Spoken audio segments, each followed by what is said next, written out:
Most of my craft projects start with, what do I have a lot of that I need to use up? And for this project, the thing that I have a lot of that I'm trying to use up is, well, one of those things is cardboard. I save a lot of nice cardboard scraps like these, and I know I say nice, it's just cardboard, but what I mean by that is they're just nice flat pieces. Yeah, they have some writing and barcodes and stuff on the back, but if you're painting it or putting something over it, it doesn't really matter. It can be any kind of box, but these are just nice and clean. You know, they didn't get wet, they didn't get damaged. So whenever I see a nice box that's getting thrown out, if it's nice sturdy cardboard and it doesn't seem to be damaged in any way, I like to at least cut the flaps off the box and save those, because those are small pieces that I can put into a box and save for a craft project. And scraps of cardboard are nice to have for a lot of different things.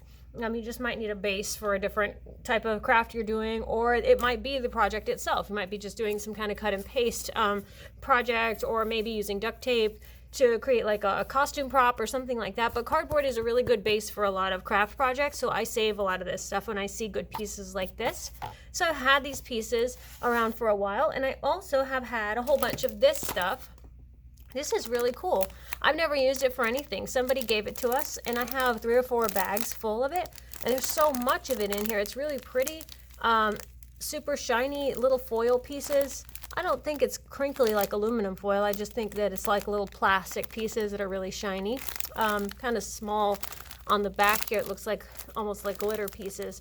So I'm not sure about how this is going to pour out of the bag and probably make a big mess, but gotta come up with a plan for that so I don't get this stuff everywhere. But I wanted to use these 2 things in a project and kind of see what I can come up with that could be a good use of this stuff. So I see a lot of pictures of craft rooms online, and I see a lot of catalogs and different ideas, and I see a common decoration in craft rooms and kids' rooms and things like that are these type of letters. Maybe they spell out a word, maybe not, maybe just initials, but you'll see these kind of letters on walls or on bookshelves, and sometimes they're just kind of sitting there as like a little bookend or a decorative piece. I pulled out this letter, but also there's a lot of ampersands. I don't really get the ampersand trend. I don't know. I never even use an ampersand when I'm writing because they're too hard to write. I'll just do a plus sign if I'm trying to do a symbol real quick for and. But anyway, people like these. These are probably about $4 or $5 at Michael's. Pretty thick piece of, I wouldn't say wood, probably particle board, but it's got a little notch in the back so you can hang it up, and definitely paintable, something that you could decorate on. They're just white, kind of feels a little rough, and so you could decoupage on here. You could paint them. You could, I don't know, wrap them in string, ribbon, fabric, something like that. But the thing about these is, if you're talking about hanging it on the wall, okay, these are fine because they've got the little thing to hang on the back, but they don't sit up on their own. You know, that while they're kind of thick, about a ½ inch, but it's not thick enough to sit them up on their own, like on a bookshelf or whatever, or on a dresser if you're trying to put a kid's name or initial or something. Maybe last name, whatever, in the little entryway of your house. They don't stand up on their own. You might have to glue a few of them together to get them to stand up, and then you've got a really expensive piece because you've had to spend $4 or $5 on each piece just to glue them all together, so you have that thickness so they can stand on their own. And the same goes for the H, and especially some of the letters that have more rounded bottoms, like the S. That one definitely can't stand on its own. It's going to rock around. So I wanted to create my own type of letter. I'll call it like a box letter. I'll call it a box because I want to give it some thickness. I don't want it to be just this little ½ inch thickness. I want it to have, you know, some depth to it so that it can sit on its own. And I thought, how cool would it be to cover the letter in this foil stuff? And that would be a really good use of this and a way to use up a lot of it. But also just get to see what it looks like when it's coating a surface. So I'm really excited to try that. I have all my supplies here in front of me that I'll use for this. So I've got the brush that I'll be using to apply the glue. So I'm not using one of my tiny little glue brushes today, even though I like using the plastic bristle brushes because they wash off easily, especially if you forget to stick them in the water. But I'm using one of these today just because I need a little more space to cover the letter, because I want the letter to be about the size of this. So, you know, however long that is, 8 or 9 inches from top to bottom. And so I'm using this brush, but it's still a rough brush, and it's not my favorite brush. Don't go using your favorite brush, and also don't go using your favorite scissors. to cut the cardboard, because I have a pencil ready to go and a Sharpie, so I can trace my letter first on the cardboard and then go over it with Sharpie so I can see it. More importantly, so you can see it. And then also I have some scissors that I'll use to cut the cardboard. I chose these because they had the rubber here, because sometimes when you're cutting through thick cardboard like this, it'll kind of give you blisters on your hand here. It can rip up your skin pretty bad if it's rubbing on there. So something with a rubber grip is nice, so it's a little cozier for you when you're cutting. But also, I'll stress not to use your best scissors either, just like you don't want to use your best brush, because cutting through cardboard is a good way to dull those blades really quickly, so don't do that. I've got the glue that I'm going to use. This is right here, just Elmer's glue. I have a gallon of it here, but you don't need a whole lot. I'll just take from this because I have a lot of it. And I have a cup that I'll be putting the glue into. Remember, when you're done with these, no sense in washing them, no sense in putting all that glue or paint down your drain. Just let them dry, and then this is why, because when you come back to them after they're dry, you can just pull all that dried glue or paint up, and then it's ready to use again, and you can throw this away instead of putting it down your drain and save your pipes. I'm going to start tracing my letter. I'm going to do it on the clean side, so I just mean not the side that has the words on it. That way I don't get confused where I'm putting my lines. But I picked a few pieces that are, okay, so this will be the front part of my letter.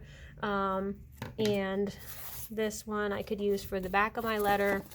The front and the back need to be the same shape, the same size, facing the same direction. And then this I'll use for the strip that will go in between. This will be like the depth of my letter. So I think I'm going to do, trying to think of what letter I might do an letter E for my own name, so I think I'll do an E. Anyways, I'll get started on tracing this, and you can just watch the process and see how I cut this out. And just make sure your front and back piece of your letter are the same. So after you make one, use that piece as your template for your next piece, because that's going to become the front and back, and they need to mirror each other. And then you're going to be cutting the strips that are going to go in between, and we'll hot glue that together. The nice thing about cardboard is it'll take the hot glue really well, so it'll adhere easily. And you just have to, it'll take just a few seconds of holding it in place, so that way it turns and curves the way you want it to, and that's it. And also make sure that those strips that you cut to go in between are all the same width. So if it's a 2-inch piece, then it's 2 inches everywhere you cut it. So just be careful with that, or else it might come out a little crooked. Although, if you do have any gaps or anywhere where the glue doesn't quite meet and maybe there's a little space in between, you'll have this stuff to cover it over in the end, so you don't have to worry about that. And an option for you is, if you wanted to, after you make the letter, you could paint it a certain color, whatever, so that way if there are any gaps where your glue didn't give you enough of this stuff stuck to it, so that way you have a little piece showing. If you don't want to see the cardboard showing in the background, you could paint it a certain color before you do that, but I'm not going to. I don't think it's necessary, unless, I want this thing coated in this stuff. I don't want just a little bit of sprinkle here or there. I want the whole thing to have the foil, so no sense in painting the whole thing if I'm just going to cover over it. But it's an option for you if you want to do a little more sparsely foil on there. It's just kind of let them show up in little spots, and not the whole thing. But we will get this thing traced and cut out.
right, so there is our letter E box.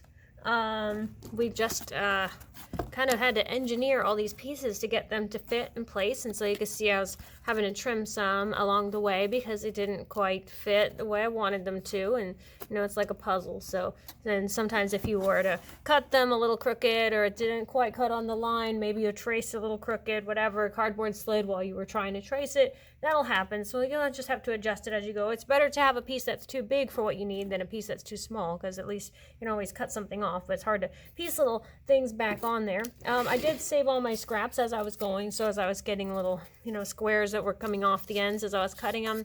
And sometimes you do have to bend them to get the scissors to go in there. But, you know, save these little nice pieces because you could do something with them. It's like a nice little piece of chipboard or something that you can do something with, or whether it's just giving something a little bit of depth, a little sticker that you want to put on there and give it a little, just something to make it pop out a little bit. But there's a lot of different things you can do with these scraps. You can save those. So the only thing left to do now is put the foil pieces on there. And, you know, this was done a lot cheaper than if you could have used the, you know, the wooden letters, especially if you were to find something like this. Because of the depth that this has, which is, you know, probably about almost 3 inches, and the fact that it stands up on its own, is heavy, it feels like a good quality piece here. It feels like something you could buy in the store, you know, aside from being able to see all the little areas where we had to hot glue.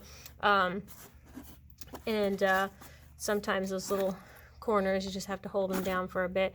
But, you know, if you trace your pieces well enough and you put them together with a little bit of care and some time, then you can have a piece that, you know, is better quality than what you can find in the store. It's not going to come apart. You've reinforced it well enough. That's the whole thing, is just spending the time on it. A lot of people that don't like their craft projects, and I'm just going around kind of pulling the pieces of glue off, but a lot of people that don't like their craft projects or their paintings or whatever, I find that the reason why most of them don't like the way it turned out is just because they didn't put the time into it, or they kind of gave up halfway through because they didn't like something about it, and so their whole mindset changed, and then they kind of stopped trying their best. But that's the whole thing. If you want something that you like, if you want a piece that is good quality, something that you're proud of, something that you can use to decorate your home, put on display, you've got to put the time into it, and you've got to care what every little part of it looks like. Not in a perfectionist kind of way, because, you know, that's not always possible, but you should care about the quality of your work, and that you are trying your best, and you know, putting the care into it. And just by that, I just mean, you know, making sure you're tracing carefully if you're doing something like this, making sure that all those edges are covered up nicely, making sure there's not one part of this that you thought, I could have done that better, because there's no real skill in cutting something out, tracing it, gluing it together. You know, you don't have to have a whole lot of experience to be good at something like that. There's no being good at that. There's just taking the time to do it right. And that's why anybody can do this. You know, kids can do this. Somebody who's never made anything before could make something like this, because it's just dedicate the time to it. And if you don't feel like it one day, because, you know, you just don't have the time, you don't have the energy, then don't work on it that day, because you want it to be something you enjoy. You don't want it to be something that just becomes another job, another chore, you know, something on your list. Oh, gotta get that project done, gotta get that stuff made. No, make it something that you enjoy. If you don't have time, if you're feeling like that about it, then don't even do it. Wait till you have time to do it, and then come back to it. I'm just going to run some glue along this edge here so you can see how I do that. And then I'm going to fill up my little cup with some glue, Elmer's glue, I should specify, and we'll get started on putting these foils on there. And this whole thing will be done.